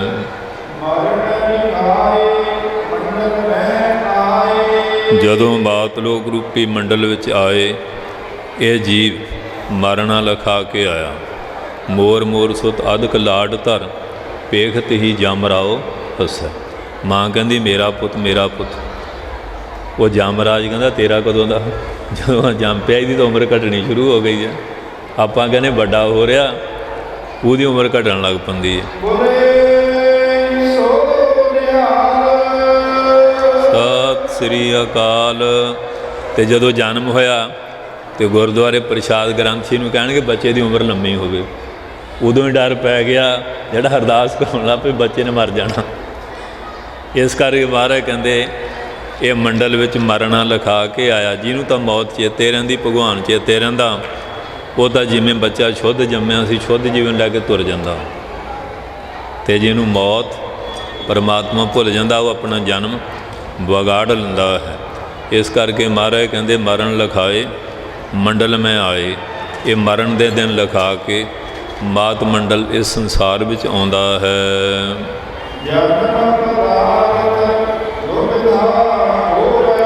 ਇਹ ਜਨਮ ਰੂਪੀ ਪਦਾਰਥ ਬੜਾ ਕੀਮਤੀ ਮਿਲਿਆ ਸੀ। ਦੁਬਦਾ ਰਾਗ ਦਵੈਸ਼ ਈਰਖਾ ਬਖੀਲੀਆਂ 'ਚ ਨਿੰਦਿਆ ਚੁਗਲੀਆਂ ਕਰ ਕਰਕੇ ਨਸ਼ਿਆਂ ਵਿਸ਼ਿਆਂ 'ਚ ਪੈ ਕੇ ਇਹਨੂੰ ਨਸ਼ਟ ਕਰ ਲੈਂਦਾ ਹੋਣਾ। ਜਿਨ੍ਹਾਂ ਨੂੰ ਭੈੜੇ ਨਸ਼ੇ ਲੱਗੇ ਆ, ਕਈ ਤਾਂ ਐਸੇ ਨਾ ਜੀਂਦਿਆਂ 'ਚ ਨਾ ਮਰਿਆਂ 'ਚ, ਪਰਿਵਾਰ ਵੀ ਸੂਲੀ ਟੰਗਿਆ, ਰਿਸ਼ਤੇਦਾਰ ਵੀ, ਅਤੇ ਜਨਾਨੀਆਂ ਵਿਚਾਰੀਆਂ ਵੀ ਭਟਕਦੀਆਂ ਰੋਂਦੀਆਂ ਫਿਰਦੀਆਂ, ਬੱਚੇ ਵੀ ਤੜਫਦੇ ਫਿਰਦੇ ਆ। ਆਪਣਾ ਜਨਮ ਵੀ ਉਹਨਾਂ ਨੇ ਬਰਬਾਦ ਕਰ ਲੈਣਾ ਕੀਤਾ। ਉਹ ਜਨਮ ਰੂਪੀ ਪਦਾਰਥ ਕਿੰਨਾ ਕੀਮਤੀ ਹੈ। ਹੁਣ ਇੱਕ ਅੱਖ ਦਾ ਮੁੱਲ ਪਿੱਛੋਂ ਹੈ ਕੋਈ ਮੁੱਲ? ਹੁਣ ਜਿਹੜਾ ਅੱਖਾਂ ਤੋਂ ਮੜਾਖਾ ਉਹਨੂੰ ਪੁੱਛੋ ਵੀ ਨੇਤਰਾਂ ਦਾ ਕੀ ਮੁੱਲ ਆ। ਆਪਣੇ ਰਾਗੀ ਸੀ ਭਾਈ ਸੱਜਣ ਸਿੰਘ, ਇੱਕ ਵਾਰੀ ਕਹਿੰਦੇ ਮਹਾਰਾਜ ਸਾਤੋਂ ਕੀ ਗਲਤੀ ਹੋਈ ਹੋਊਗੀ। ਠੀਕ ਹੈ, ਮਹਾਰਾਜ ਨੇ ਸਾਨੂੰ ਕਿੰਨੀ ਸੋਹਣੀ ਕੀਰਤਨ ਦੀ ਮਹਾਰਾਜ ਦਰਬਾਰ ਦੀ ਸੇਵਾ ਮਿਲੀ ਹੈ। ਹੁਣ ਸਾਡੇ ਮੂਹਰੇ ਕੋਈ ਚੀਜ਼ ਬਣਾ ਕੇ ਦਾਲ ਸਬਜ਼ੀ ਰੱਖ ਦਿੰਦਾ, ਹੁਣ ਸਾਨੂੰ ਕੀ ਪਤਾ ਵੀ ਦਾਲ ਵਿੱਚ ਸੁਸਰੀ ਆ ਕਿ ਢੋਰਾ ਆ।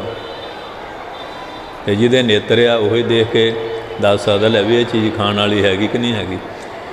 ਕਹਿੰਦੇ ਬਾਣੀ ਪੜ੍ਹਦੇ ਹਾਂ, ਨੇਤਰ ਨਹੀਂ ਮਹਾਰਾਜ ਦਰਸ਼ਨਾਂ ਨੂੰ ਵੀ ਤਰਸਦੇ ਹਾਂ। ਕਦਰ ਆ ਨਾ। ਇਸ ਕਰਕੇ ਇਹ ਜਿਹੜਾ ਮਨੁੱਖ ਜਨਮ ਇਹ ਵੀ ਸਾਨੂੰ ਚਿਤਰਾਈ ਨਾਲ ਨਹੀਂ ਮਿਲਿਆ। ਜਿਹੜੇ ਅੰਗ ਪ੍ਰਤੀ ਅੰਗ ਸਹੀ ਮਿਲੇ ਆ ਇਹ ਵੀ ਚਿਤਰਾਈ ਨਾਲ ਉਹਦੀ ਬਖਸ਼ਿਸ਼ ਹੈ, ਪਰ ਬੰਦਾ ਕਦਰ ਨਹੀਂ ਕਰਦਾ। ਇਹ ਅੱਖਾਂ ਸਾਨੂੰ ਮਿਲੀਆਂ ਮਹਾਰਾਜ ਦੇ ਦਰਸ਼ਨ ਕਰ ਲਈ, ਕੰਨ ਮਿਲੇ ਆ ਬਾਣੀ ਸੁਣ ਲਈ, ਰਸਨਾ ਮਿਲੀ ਨਾਮ ਜਪਣ ਲਈ, ਚਰਨ ਮਿਲੇ ਆ ਚਰਨ ਸਫਲ ਪ੍ਰਦਖਣਾ ਕਰਕੇ, ਹੱਥ ਸੇਵਾ ਵਾਸਤੇ ਮਿਲੇ ਹੈ, ਮਨ ਹਾਂਜੀ ਸ਼ੁਭ ਚਿੰਤਨ ਵਾਸਤੇ, ਬੁੱਧੀ ਸ਼ੁਭ ਵਿਚਾਰ ਵਾਸਤੇ ਮਿਲੀ ਹੈ, ਪਰ ਇਨਸਾਨ ਸਮਝਦਾ ਨਹੀਂ। ਹੁਣ ਇਹ ਗੱਲਾਂ ਸਕੂਲਾਂ ਕਾਲਜਾਂ 'ਤੇ ਹੈ ਨਹੀਂ, ਇਹ ਗੁਰੂ ਨਾਨਕ ਦੇ ਘਰ ਦੀ ਭਾਈ ਤਲੀਮ ਹੈ। ਇਹ ਜਿਹੜੇ ਬਚਨ ਆ ਮਹਾਰਾਜ ਕਹਿੰਦੇ ਆ ਇਹ ਜਿਹੜਾ ਮਨੁੱਖ ਬੰਦਾ ਸੰਗਤ ਨੂੰ ਟੁੱਟਾ ਹੋਇਆ ਉਹ ਆਪਣੇ ਜਨਮ ਰੂਪ ਪਦਾਰਥ ਨੂੰ ਵਿਅਰਥੀ ਖੋਵੈ ਨਸ਼ਟ ਕਰ ਲੈਂਦਾ ਹੈ।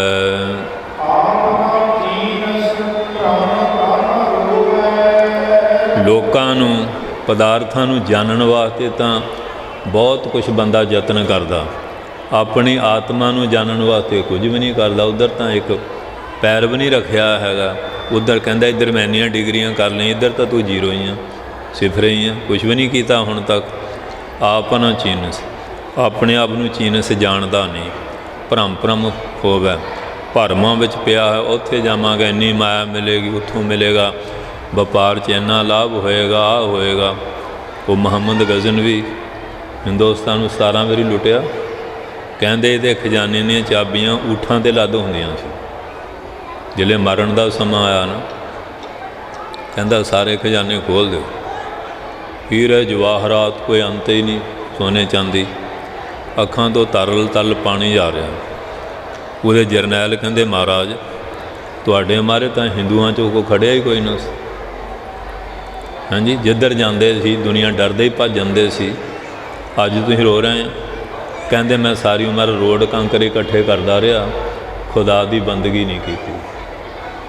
ਮਰਨ ਵੇਲੇ ਸੂਝ ਆਈ ਕਿ ਜਨਮ ਰੂਪੀ ਪਦਾਰਥ ਦਵੈਸ਼ ਈਰਖਾ ਵਕੀਲੀਆਂ 'ਚ ਪੈ ਕੇ ਨਸ਼ਟ ਕਰ ਲਿਆ। ਹੁਣ ਭਰਮਾਂ ਵਿੱਚ ਪਿਆ ਹੋਇਆ ਮਾਇਆ ਪਦਾਰਥਾਂ ਦੇ, ਇਹਨਾਂ 'ਚੋਂ ਚੀਜ਼ ਨਾਲ ਜਾਣ ਵਾਲੀ ਹੈ ਕੋਈ ਨਹੀਂ। ਕਹਿੰਦੇ ਰੋਵੇ, ਰੋਂਦਾ ਹੈ। ਇਸ ਤਰ੍ਹਾਂ ਦੀ ਇਹਦੀ ਦਸ਼ਾ ਬਣ ਜਾਂਦੀ ਹੈ।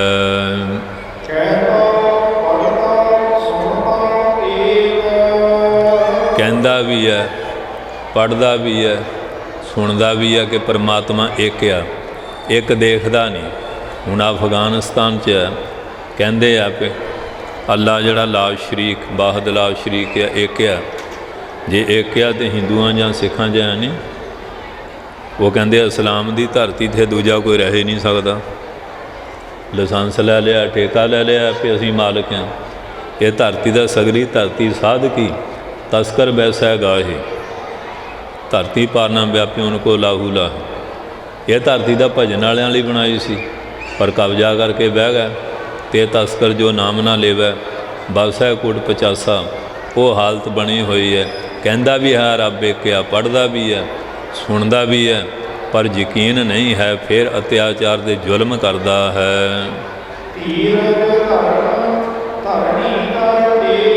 ਪਰ ਜਿਹੜਾ ਗੁਰਮੁਖ ਪਿਆਰਾ ਉਹ ਕਹਿੰਦਾ ਪਰਮਾਤਮਾ ਇੱਕ ਆ, ਪੜ੍ਹਦਾ ਵੀ ਇੱਕ ਇਹਦੀ ਪੜ੍ਹਾਈ ਹੈ, ਸੁਣਦਾ ਸੁਣਾਉਂਦਾ ਵੀ ਇੱਕ ਇਹਦੀ ਹੈ। ਉਹ ਫਿਰ ਧੀਰਜ ਧਾਰਦਾ, ਧਰਮ ਧਾਰਦਾ, ਔਰ ਧਰਨੀ ਧਰ ਜਿਹੜਾ ਧਰਤੀ ਨੂੰ ਧਾਰਨ ਵਾਲਾ ਪਰਮੇਸ਼ਰ ਉਹਦੀ ਟੇਕ ਭਰੋਸੇ ਰਹਿੰਦਾ। ਤਾਂ ਗੁਰਮੁਖਾਂ ਦਾ ਲੱਛਣ ਹੈ। ਅਤੇ ਮਨ ਨੂੰ ਕਹਿੰਦੇ ਗੱਲਾਂ ਉਹ ਵੀ ਉਹੀ ਹੈ, ਪਰ ਉਹਨਾਂ 'ਤੇ ਅਮਲ ਨਹੀਂ ਹੁੰਦਾ ਹੈ।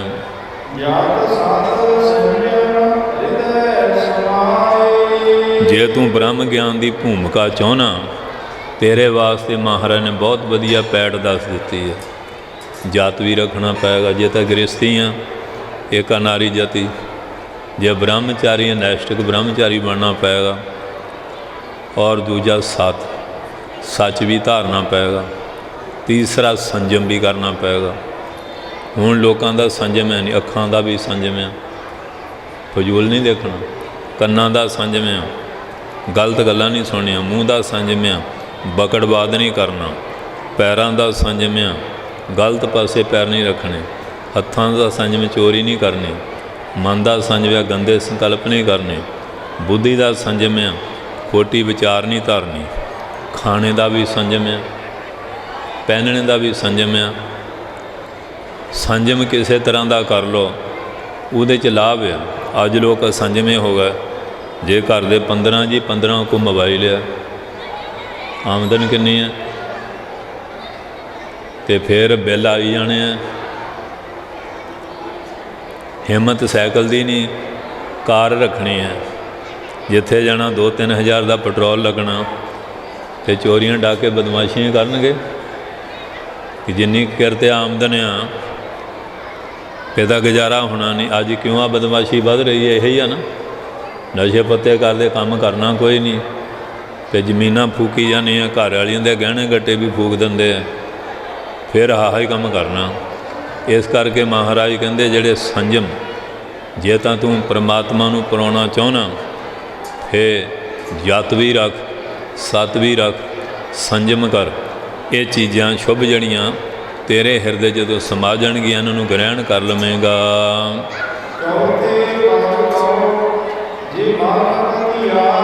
ਚੌਥਾ ਪਦ ਜਿਹੜਾ ਬ੍ਰਹਮ ਗਿਆਨ ਦੀ ਤੁਰੀਆ ਪਦ ਆ, ਹਾਂਜੀ, ਇਸ ਕਰਕੇ ਜਾਗਰਤ ਸੁਪਨ ਸੁਖੋਪਤ ਤੁਰੀਆ ਆਤਮ ਭੂਪਤ ਕੀ ਜੇ ਪੁਰੀਆ। ਇੱਕ ਤਾਂ ਜਾਗਰਤ ਅਵਸਥਾ ਹੁਣ ਬੈਠੇ ਆ, ਇੱਕ ਸੁਪਨ ਆ, ਇੱਕ ਸ਼ੁਭ ਦੀ ਗਾੜੀ ਨੀਂਦ ਆ। ਤੁਰੀਆ ਬ੍ਰਹਮ ਗਿਆਨ ਦੀ ਭੂਮਿਕਾ ਆ। ਜਿਲੇ ਇਸ ਭੂਮਿਕਾ ਜਾਂਦਾ ਤੇ ਆਤਮਾ ਦੇ ਰਹਿਣ ਦਾ ਸਥਾਨ ਤੁਰੀਆ ਭੂਮਿਕਾ ਹੈ, ਉੱਥੇ ਆਤਮਾ ਨਿਵਾਸ ਕਰਦੀ ਹੈ। ਇਸ ਵਾਸਤੇ ਮਹਾਰਾਜ ਕਹਿੰਦੇ ਜੇ ਚੌਥੇ ਪਦ ਬ੍ਰਹਮ ਗਿਆਨ ਦੀ ਅਵਸਥਾ ਪਾਉਣੀ ਚਾਹੁੰਦਾ, ਕਿ ਆਪਣਾ ਮਨ ਜਿਹੜਾ ਤੇਰਾ ਚੌਥੇ ਪਦ ਕੋ ਜੇ ਮਨ ਪਤਿਆਏ, ਜੇ ਚੌਥੇ ਪਦ ਦੀ ਪ੍ਰਾਪਤੀ ਤੇਰਾ ਮਨ ਪਤੀਜਣਾ ਚਾਹੁੰਦਾ, ਪਤਿਆਉਣਾ ਚਾਹੁੰਦਾ, ਉਹਨੂੰ ਪ੍ਰਾਪਤ ਕਰਨਾ ਚਾਹੁੰਦਾ ਹੈ।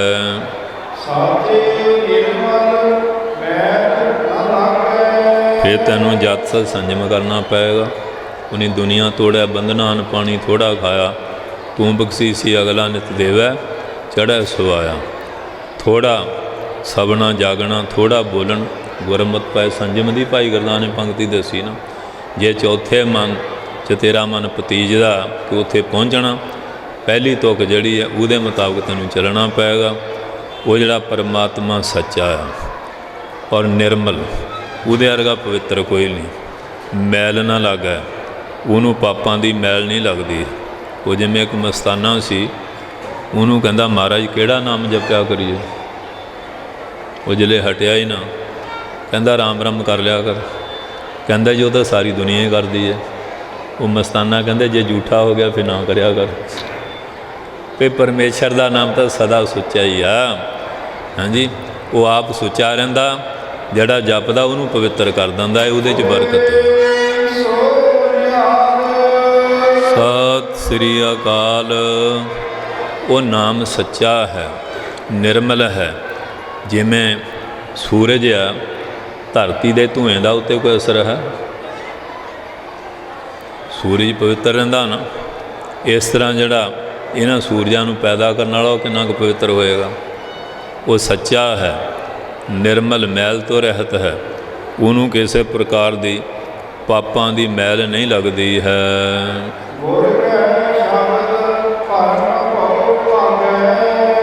जिन्होंने गुरु के शब्द की विचार कर ली, गुरु के शब्द की कमाई कर ली, ना उन्होंने 5 प्रकार का भरम हुंदा, ना 7 प्रकार का भै व्यापदा। ये सारिया चीज़ां दौड़ जानियां। तो कई हुण कहणगे जी मैनू छाया छुपाया, नींद नहीं आउंदी, दाबा पैंदा। ये क्यों आ? क्यों गुरु का शब्द है नहीं। जो गुरु का शब्द कोल आ जाए फिर तो कोई बीमारी रहिंदी नहीं। हाँ जी, फिर उत्थे मंत्र जंतर तंत्र ये कोई चीज़ नहीं व्यापदी। गुरु के शब्द विच एडी वड्डी बरकत है। सारे भरम भौ भाग जाते, दौड़ जाते, दूर हो जाते हैं।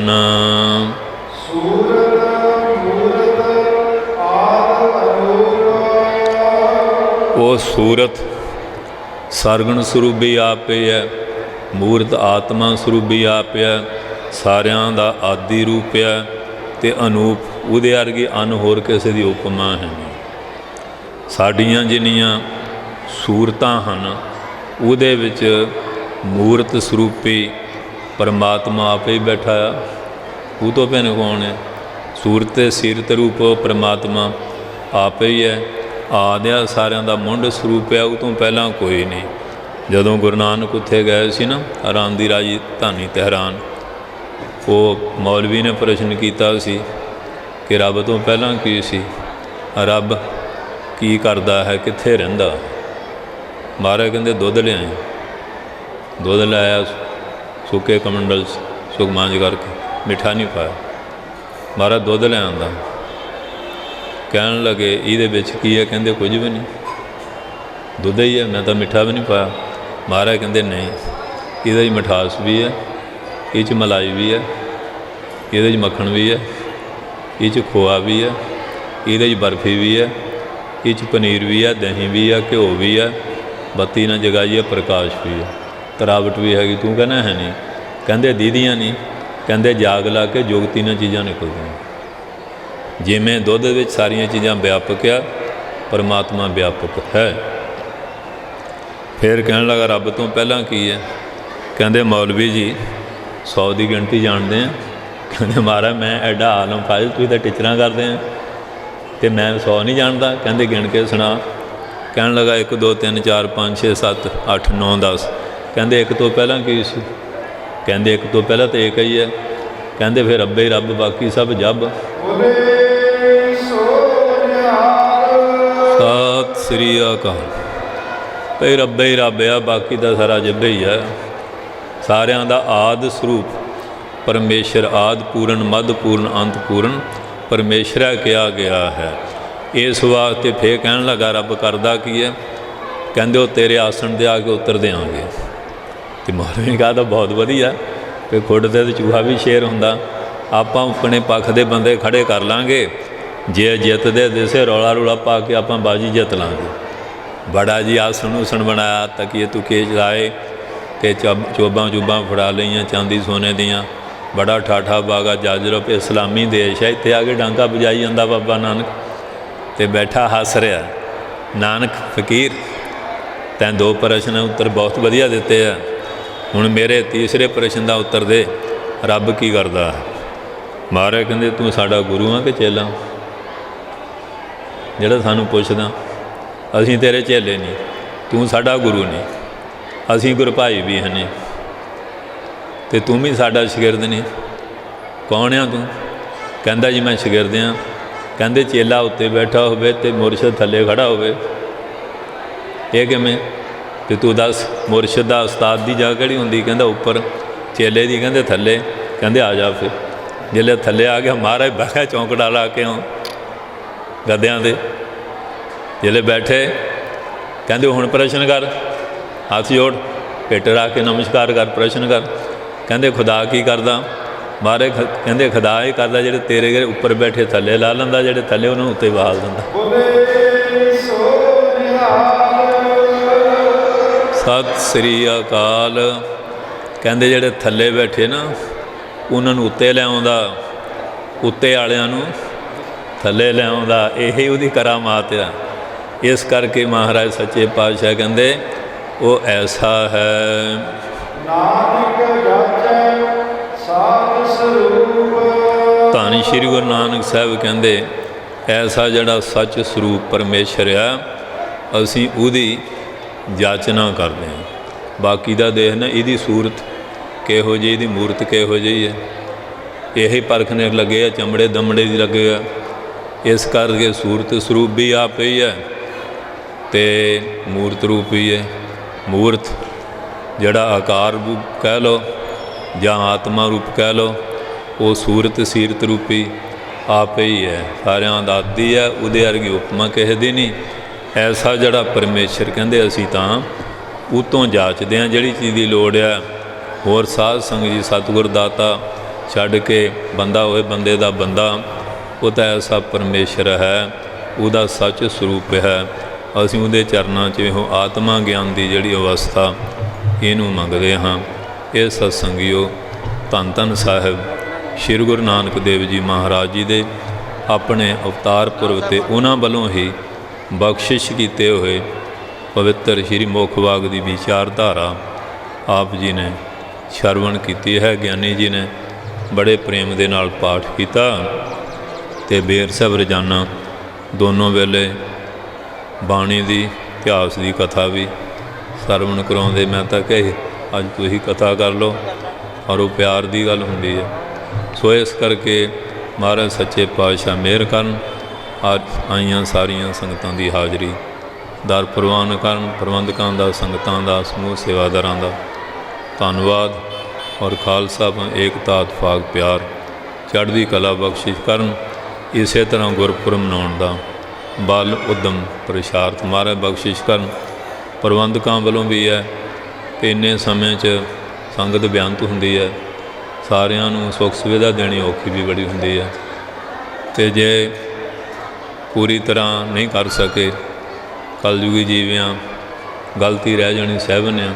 ਖਿਮਾ ਮੰਗਦੇ ਹਾਂ, ਅਰਦਾਸ ਕਰੋ ਕਿ ਗਾਂ ਵਾਸਤੇ ਇਸੇ ਤਰ੍ਹਾਂ ਆਪਾਂ ਚੜ੍ਹਦੀ ਕਲਾ ਨਾਲ ਗੁਰੂ ਸਾਹਿਬ ਦੇ ਪਾਵਨ ਗੁਰਪੁਰਬ ਮਨਾ ਕੇ ਮਹਾਰਾਜ ਦੀਆਂ ਖੁਸ਼ੀਆਂ ਪ੍ਰਾਪਤ ਕਰੀਏ। ਹਾਂਜੀ, ਪੜ੍ਹ ਦਿਓ।